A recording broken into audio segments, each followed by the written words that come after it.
Welcome back to Third Phase UFO Report. I'm Rich Giordano. And I'm Michael Roser. Got another report, Michael. This one's a little special. I'm a little excited. Can you tell? To say the least, what we've found and have had submitted to Third Phase of Moon is absolutely incredible in the way of understanding possibly where some of these military bases may lay in the United States. Underground tunnels that connect to these military bases is with little alien pictures or UFO disc-shaped objects. I don't want to say smoking gun evidence, but it's evidence. Let's just say that. It's a little, so the gun is warm, I would have to say. Right? I mean, until we validate that these are absolutely 100% authentic, the gun's going to just be tepid. But the potential is there to really be the smoking gun. So that's why we're covering it. We'll give our opinion. We're going to listen to what Brett and Blake say, as well as 3 out of the 5, because I think there were 5 of us on there. We'll listen to everybody else but me and Michael, because we're going to give our opinion anyway. So I'm going to press play on this. We're going to listen to Blake start it off. So in the field of ufology, it doesn't really get much better than this. You wait for times when somebody out there comes across something, a once in a lifetime. Well, that just happened to us. In the past 12 hours, I received an email via my Facebook from a lady named Brenda. Apparently, she came across some documents that got her interest, and she thought the Third Phase Moon team should take a closer look at them. And as we're looking at some of these images, which reveal possible underground bases, tunnel systems all across America, it's baffling to find out after all these years, some of these maps are maybe being seen for the first time to the world. After looking at the maps a little closer and some of the diagrams, you notice some of the statements, and it definitely captures the mind, whether we're alone or not. Apparently, the United States Marine base, known as 29 Palms, could be a diagnostic facility for an alien research operation. The documents appear to be legit. They seem to be approximately 40 to 50 years old. We're looking at it and they seem authentic. The implications behind these maps could reveal a whole underground labyrinth, subterranean tunnels that lead all across the United States. But if you look closer on one of these images, it reveals a base right off the coast of Malibu. Now, this is where it gets strange. The breaking news of the Malibu structure anomaly underneath the Pacific Ocean came out approximately 10 years ago. I think Jimmy Church was the one that broke it to the world, and Third Phase Moon followed it up, and millions noticed the anomaly after we shared the Google Map coordinates. I have got to hear what you think about what he just told us. You know, Blake gave us a great overview of what we were about to get into in respect to these maps, and I couldn't agree with him more in terms of the implications of what this actually might end up being. You know, in his discourse as he's talking, he's highlighting some of these little icons that look like UFOs that are hand-drawn on the paper that we mentioned just a moment ago, Rich. This is incredible, you know, what's in front of us, and I think Blake understands the gravity of what might be there, and moving forward, I think we'll either succumb to that gravity or we'll find some other floating point. But what do you think, Rich? Well, I agree with everything you said. So just to make this a little easier, I'm just going to let Jimmy go ahead and tell us about the Malibu and how this might connect to it, okay? Here we go. Make it simple. You said it all perfectly, actually. Here we go. This is really interesting. When we first made the discovery of the Malibu base back in 2014, I thought immediately that there was too many direct connections to Edwards Air Force Base and China Lake, which was right over the hills from Malibu. And if this map is authentic, it confirms everything that we had thought back then with Catalina Island, the Malibu base, reaching up to Edwards Air Force Base and China Lake here, with Vandenberg out to the west with the direct connection over to 29 Palms and Chocolate Mountain, and then up, of course, to Area 51 and the Tonopah test range. Everything makes sense here. It's laid out correctly, and there's even a connection going up to Mount Shasta, which I also find very interesting, and then a direct line out to Dulce, New Mexico, and then of course up into Colorado. This is a very interesting map. Amazing discovery.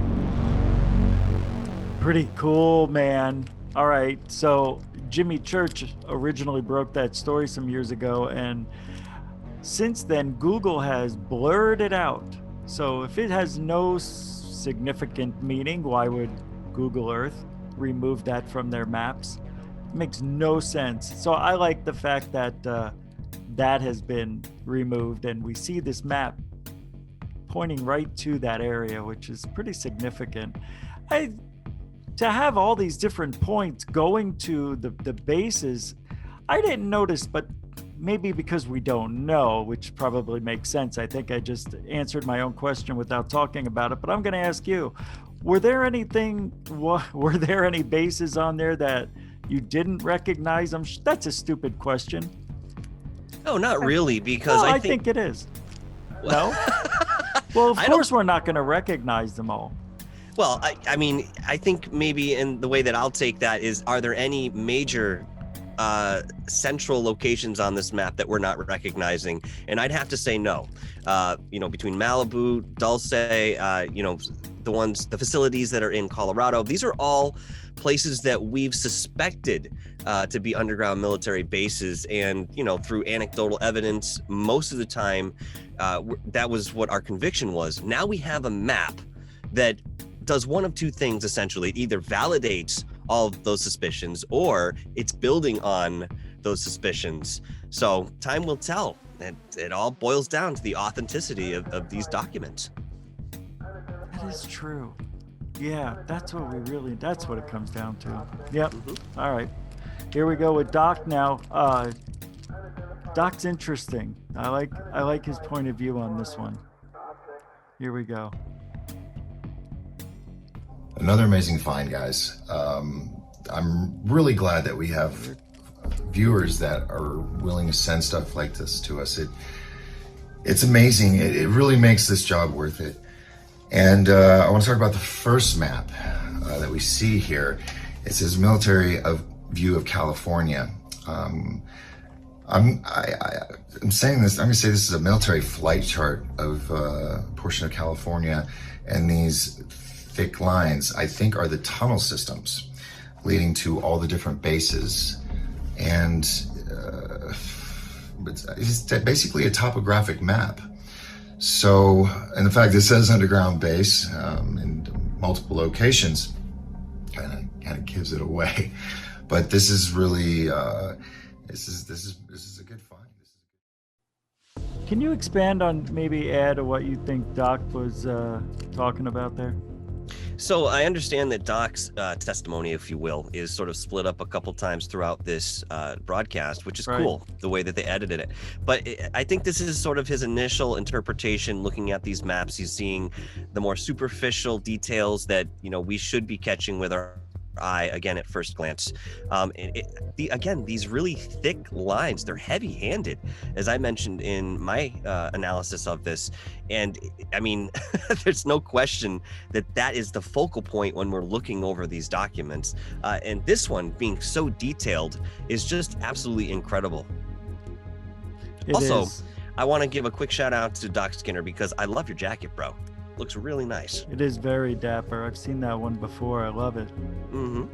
He just came in from having a nice ride up along the coast of Hawaii.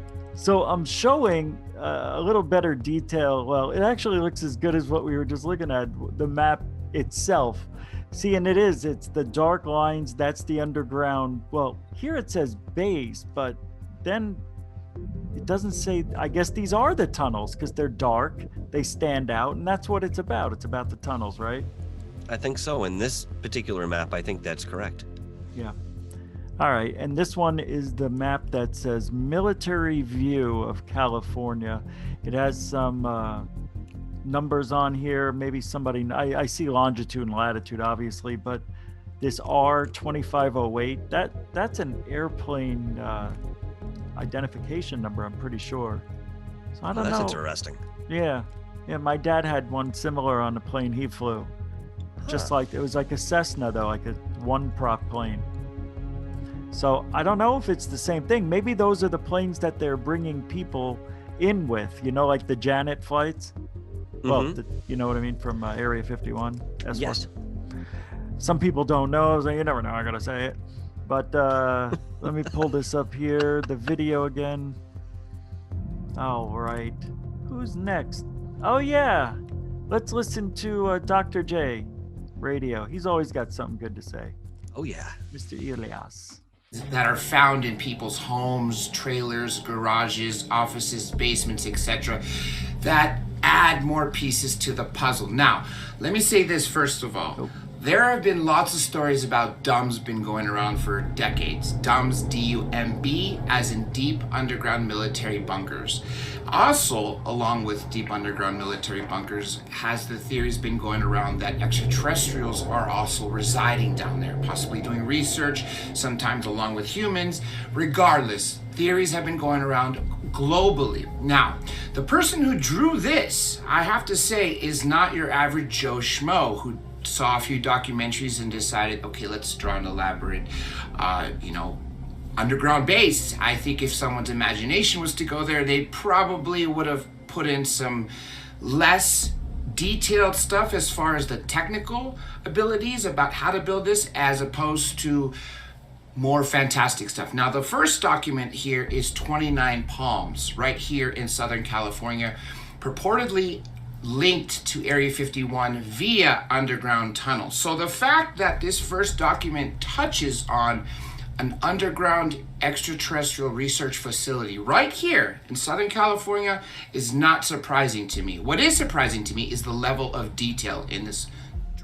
John, Dr. J talks about he would like to see the technology that was used to create these tunnels, which I talked about that in one of my little reviews here, that they talked about this device that could liquefy the rock, burrow through, make these tunnels and cool it off at the same time as it passes by, and it would make the tunnel look really pristine and like strong, stable. I would like to see that. John did bring up that point, and I don't know, what do you think about what he said? I think that's a great idea, to look at what possibly could construct something like this. A lot of us aren't aware of certain technology that would have this capability, so to question that is absolutely legitimate in my opinion. As you mentioned in your review, there is supposedly a device that is essentially a big drill that, when it is burrowing into the rock, it heats up so much, like you were saying, that it turns that surrounding rock into a magma of sort. It liquefies it, and then therefore leaves this very glassy like sheen as an outer core to these tunnels, which again, as you're mentioning, would lend to stability. But I think it's great to question the technology. We would love to know how we got to where we got to, not just that we're there. I think they call that machine that I think he was talking about, it says cools after the Subterranean moved on. So exactly what you said, liquefies it, moltenfies it, turns it in. That's interesting though. It really is. That's got to be hot. Oh God, I would figure. The result is a tunnel with a, what does that say? Our glazed lining. Anyway, pretty cool. They call it the Subterranean. Subterranean, that's right. Can use a built-in, miniature nuclear engine, or even a conversional power plant. That's some machine, man. Yeah, I would say that thing has to be huge. Are you kidding me? Being underground with that thing? Forget it. It goes off. It's like a little nuclear bomb. It's like the battery out of the T-1000 in Terminator. A nice parallel. Not bad. Was it the T-2000? T-2000. I honestly can't remember. I know what you're talking about. It was good enough. Here we go. Well, we'll skip over yours. I mean, because we're talking. That's not really fair to double dip. Yeah, let's listen to Apollo Asteria. Basically, what this does is validate what many insiders have come forward with in the disclosure community for about the past 20 years. So we've had insiders coming forward saying that there are basically these underground bases that ETs supposedly work with our government in all around the country. So what we're looking at here is a base that is in 29 Palms. So obviously the first facilities that come to mind are S4, Groom Lake, Dulce, New Mexico. Tons of insiders have come forward with information on that. And, you know, with Dulce, New Mexico, especially, many insiders have said that our government has been working with ET races in this facility. So that makes me wonder, all these facilities that are interconnected, are they run by ETs? Are they run strictly by our government? ETs are coming here to work with them? Is it like a joint thing? You know, I really feel like this could have a lot to do with the inner Earth ETs that, you know, they're not necessarily aliens from other planets, but they're beings that have been living here for probably longer than the human race. I want to go first. Inner Earth, if we were working with Inner Earth right now, why would we need to bore tunnels? They'd bore them for us. Maybe they're located at different depths, and this is more of a topical congregation in terms of the extraterrestrials and military convening in one place, and perhaps maybe those tunnels are really for us more than they are for them. Why do you gotta ruin my theory? No. That's a really good point. Also, let's not forget Phil Schneider, who accidentally dropped into one of these tunnel systems and fought aliens, had his couple fingers shot up and his chest, I don't know, shot with a laser beam. He killed a couple of them, he said, too. I just, you know, it's not about Phil Schneider. I was going to say something, but forget about it. Anyway, you want to make a comment about what Apollo said? Absolutely. You know, Apollo brings up a very interesting point that we didn't really talk about at length, I think, in this presentation, and that is the ET implication. Now, it's one thing to get these maps and see that we have our own military bases there, but very clearly it's written alien on some of these documentations in reference to the bases there. So we have a different link that, again, if these documents are what they should be, man, we really have our hands on something phenomenal. I know, I agree. That's true. We didn't really delve into the implications with aliens working there alongside man. I would assume, yeah. But, you know, you also have to think the other way. What if we were capturing aliens, or, I don't know, maybe moving them around so they're never in one place? You know, maybe we've got aliens working with us. I think we do. I think we do have aliens working alongside us in some secret dark program we'll never know about. Makes you wonder, it's like, can we control them? Can we stop the aliens from doing bad things to us? I don't know, man. It's weird how, you know what I mean? It's like we don't see anything bad from the aliens. Well, I mean, you know, all of my interpretations of this subject have been that it's been more of a business deal. Something synergistic in the way of, you know, one scratches the other's back. It may not have had anything to do with interconnection or, you know, communing with the species and bringing everybody together. I feel like it's more of a, you know, hey, extraterrestrials in whatever race they are, they have their own agenda. We have our agenda. How do our agendas meet somewhere? Can we help each other? And there are plenty of places and much room in order to do that, I think, between galactic species and ourselves. So if the opportunity presented itself, I mean, I don't blame anyone for, you know, taking that jump. But that being said, it feels very emotionless in respect to, you know, perhaps how we're working with some of these extraterrestrial species on the level of military intelligence.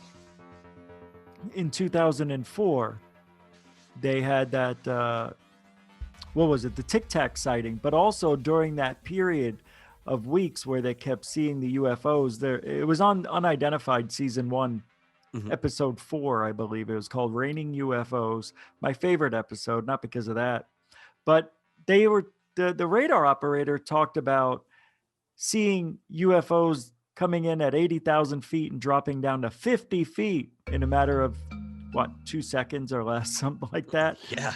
And he said it was like raining UFOs. And that happened out there, Catalina area, Catalina Islands. It's right by Malibu. Well, not by it, but it's close, not that far away. Final thought on this, Michael. What do you want to end this with? So my thoughts in total with what's been discovered here is nothing less than spectacular in the way of this find. I think that we might actually have something here. I am going to sit back and wait for a little bit more validation in the way of these documents to kind of press forward. I think all of us might have that healthy, not necessarily a skepticism, but it's a hesitance to jump on board completely without knowing that the boat is actually going to float. So we need to know that we're going to have that floating boat in order to jump on and take this further. But the implications here are really amazing. And even as Apollo had said, I think that this is just a sliver of the underground facilities that are spiderwebbed all across the United States at the very least. And again, we're only seeing just this small picture, a window into this world wherein it's much more vast within the peripherals of what we don't see. Rich, what are your thoughts on these phenomenal documents that have been dropped right in front of us here with the submission? Let me tell you, you got a guy whose father worked with craft, right? Flying saucers he talked about. And when this guy worked at the Pentagon, he met a woman who also worked there who said, because he always tried to impress her with stuff that he knows. And she's like, oh, I work at the Pentagon. I've seen behind the green door. So they've had this relationship and had family members that were working at the Pentagon or Black Secret Projects, I'm assuming. To get these documents, have that little story involved in there, the little narrative of what we might be looking at. It's interesting to me because you're looking into history, something we're maybe not supposed to see. We're learning about what people are thinking, their family, what they've done, maybe have worked with aliens. We're talking about underground tunnel system could be responsible for all the booms we hear. Even the sky trumpets. Everybody says those sky trumpets sound like machinery. Yeah, it might be. Right under your feet. So imagine all the people now in the Southwest who have seen this video, seen these maps, are wondering what is underneath them. The implications are amazing. We're gonna have to do what you said, stand by, see what happens next, validate them, and go from there, because we've got what we got.